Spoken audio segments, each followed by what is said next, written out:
200 বৎসরের জন্য স্বাধীনতার সূর্য বাংলার আকাশ থেকে অস্তমিত হয়ে পড়েছিল মির্জাফরদের জন্য। সেই মির্জাফররা আজও বাংলায় ছড়িয়ে আছে শহর নগর বন্দরে। তেমনি মির্জাফর আছে এই টাঙ্গাইল জেলায়। বলছি ব্রাহ্ম সমাজের কথা। ব্রাহ্ম সমাজ একটি ধর্ম, একটি গোষ্ঠী, একটি জাতি। হিন্দু, মুসলিম, বৌদ্ধ, খ্রিস্টানদের পাশাপাশি ব্রাহ্ম সমাজের একটি ধর্ম, এই ধর্মের অনুসারীরও আছে। এদের ঐতিহ্য ছিল, এদের প্রাণ ছিল, কিন্তু সেই ঐতিহ্য, সেই প্রাণ আজ ফিকে তিতে বিলুপ্ত হওয়ার পথে টাঙ্গাইল থেকে ব্রাহ্ম সমাজ। কিন্তু কাদের জন্য? টাঙ্গাইলের কিছু স্বার্থন্বেষী মানুষ, কিছু মির্জাফরদের জন্য ব্রাহ্ম সমাজ মন্দির ভেঙে তারা গড়ে তুলছে সুউচ্চ প্রাসাদ। আমার জেলায় যে প্রশাসন এসেছে, সে শাসকের ভূমিকা অবতীর্ণ হয়েছে, সেটা বলতে বাধ্য হয়েছি। পৌর প্রশাসনের কথা কি বলবো? নীতিবাক্যের বিরোধী ফুলগিরি আছেন, নানান দাবি দেওয়া নিয়ে তাদের কাছে গেলে তারা বলছেন আমরা দেখছি এবং করছি। বিশেষ করে আমাদের পাশে ব্রাহ্ম সমাজের যে মন্দির, সেটা তারা দখল করে নিয়েছে, সেখানে ভবন নির্মাণ হচ্ছে। কিন্তু এইটা কৃষ্টি এবং সাংস্কৃতিক অঙ্গনের একটি মাধ্যম ছিল এবং প্রত্নতাত্ত্বিক নিদর্শন বটে। 20 ফেব্রুয়ারিতে সেই কাজটি চিঠির মাধ্যমে পৌর প্রশাসক বন্ধ করে দেয়। কিন্তু তারপরে দেখে আসছি আজকে সেইখানে একতলা কমপ্লিট হয়ে দোতলার কাজ চলমান। তাহলে নিচ দিয়ে আপনারা গাছ কাটবেন, উপর দিয়ে পানি ঢালবেন, তা হতে দেওয়া যাবে না।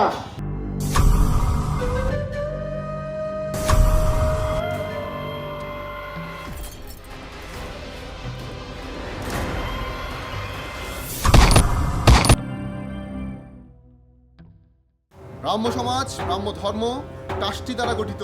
টাঙ্গাইলে 7 সদস্য বিশিষ্ট ট্রাস্টি 7 সদস্যের একটি কার্যকরী পরিষদ গঠন করে দেয়। তারা ব্রাহ্ম সমাজ দেখভাল করবে।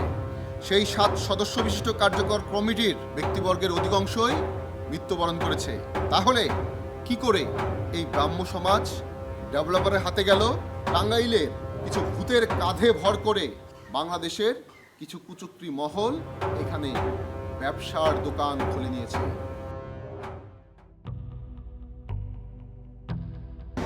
যেহেতু রাজা রামমোহন রায়ের সেই মানবিক দিকগুলোই তুলে ধরেন, এটা হিন্দু, মুসলিম, বৌদ্ধ, খ্রিস্টান সকলের জন্যই রাজা রামমোহন রায়কে অনুকরণ করা বাঞ্ছনীয় মনে করি বলেই আমিও ওনাদেরকে সহযোগিতা করে থাকি এবং ভবিষ্যতে আমার পক্ষ থেকে আমি যতগুলো সংগঠন পরিচালনা করে থাকি সম্পৃক্ত সকলকে নিয়ে আমি এই টাঙ্গাইল ব্রাহ্ম সমাজকে সহযোগিতা করব বলে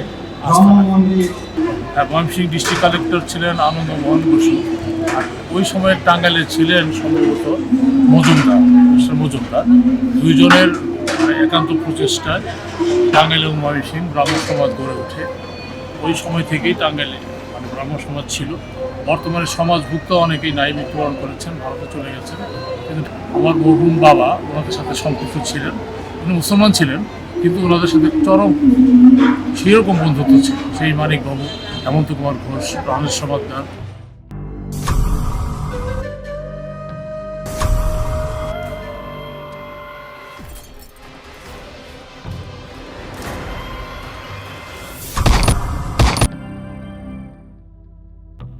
আমার বাবা পীযূষকান্তি সমাদদার এবং আমার কাকা প্রাণেশ সমাদদার টাঙ্গাইল ব্রাহ্ম সমাজের ট্রাস্টি ছিলেন। তার পুত্র হিসাবে সুদূর নিউ ইয়র্ক ইউএসএ থেকে বলছি, আমি বিশেষভাবে অনুরোধ করছি এই ব্রাহ্ম সমাজ রক্ষার জন্য আপনারা সবাই জাতি ধর্ম নির্বিশেষে সবাই ঐক্যবদ্ধভাবে এই ব্রাহ্ম সমাজ রক্ষা করবেন। আজ থেকে 130 বছর আগে টাঙ্গাইল ব্রাহ্ম সমাজ প্রতিষ্ঠিত হয়। যতগুলা ব্রাহ্ম সমাজ বাংলাদেশের জেলাগুলোতে আছে, জন্মলগ্ন হইতেই এরা এই প্রপার্টিগুলা সব ট্রাস্ট প্রপার্টি। এবং 7 সদস্য বিশিষ্ট ট্রাস্ট প্রপার্টি এবং 7 সদস্য বিশিষ্ট কার্যকরী কমিটি দ্বারা পরিচালিত হয়ে আসছে। সেই পরিপ্রেক্ষিতে টাঙ্গাইল ব্রাহ্ম সমাজও ট্রাস্ট প্রপার্টি। আমার বাবা পীযূষকান্তি সমাদ্দার এবং আমার কাকা প্রাণেশ সমাদ্দার টাঙ্গাইল ব্রাহ্ম সমাজের ট্রাস্টি ছিলেন এবং এই ট্রাস্ট প্রপার্টি প্রতিটা ব্রাহ্ম সমাজ আলাদা আলাদা জেলায় আলাদা আলাদা ট্রাস্টি বোর্ড এবং এক্সিকিউটিভ কমিটির দ্বারা পরিচালিত হয়।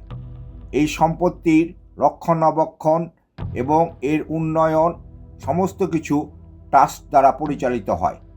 কিন্তু অতীব দুঃখের বিষয় যে টাঙ্গাইল ব্রাহ্ম সমাজ এখানে যারা ট্রাস্টি ছিলেন তারা কেউ জীবিত নেই এবং ঢাকা ব্রাহ্ম সমাজ তারা একটা কুচক্রী মহল ঐতিহ্যবাহী টাঙ্গাইল ব্রাহ্ম সমাজে তারা ডেভেলপারকে দিয়ে ব্রাহ্ম মন্দির ভেঙে তারা বহুতল ভবন নির্মাণ করার পায়তারা করে।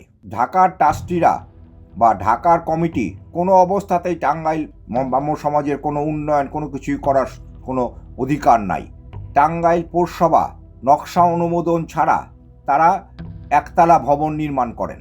এর পরিপ্রেক্ষিতে পৌরসভা তাকে এই বিল্ডিং ভাঙার জন্য তিনবার চিঠি দেন যে অবৈধ বিল্ডিং ভেঙে ফেলার জন্য, কিন্তু আজ পর্যন্ত পৌরসভা তার কার্যকর পদক্ষেপ গ্রহণ করতে পারে নাই।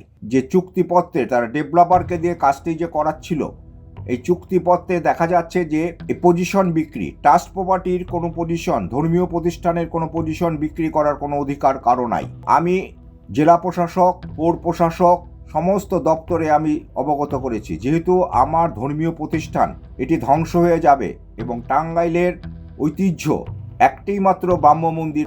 কার আদেশে কার নির্দেশে 130 বছরের ব্রাহ্ম সমাজ মন্দির ভাঙা হলো প্রশাসনের কাছে এবং টাঙ্গাইলবাসীর কাছেও প্রশ্ন রেখে যেতে চাই।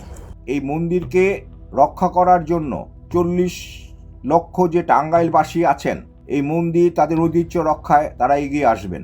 বিভিন্ন পত্রপত্রিকায় নাগরিক সুরক্ষা কমিটি মাস 3 আগে মানববন্ধন করেছে, আমি তাদের সাধুবাদ জানাই এবং জেলা প্রশাসক মহোদয়কে আমি অনুরোধ করি যে তার এই টাঙ্গাইল শহরের ঐতিহ্যটা যেন বিলীন না হয়ে যায়।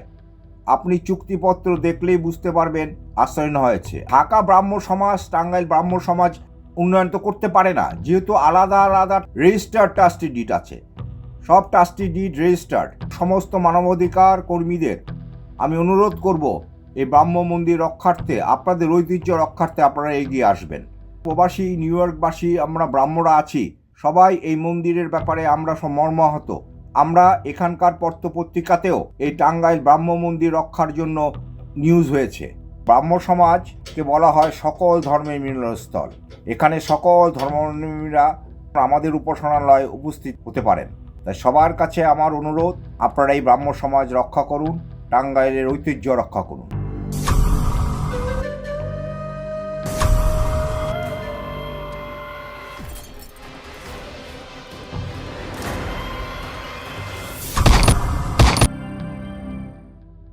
কারা সেই স্বার্থন্বেষী, কারা সেই মির্জাফর, দেখা এবং শোনা সময় এসেছে।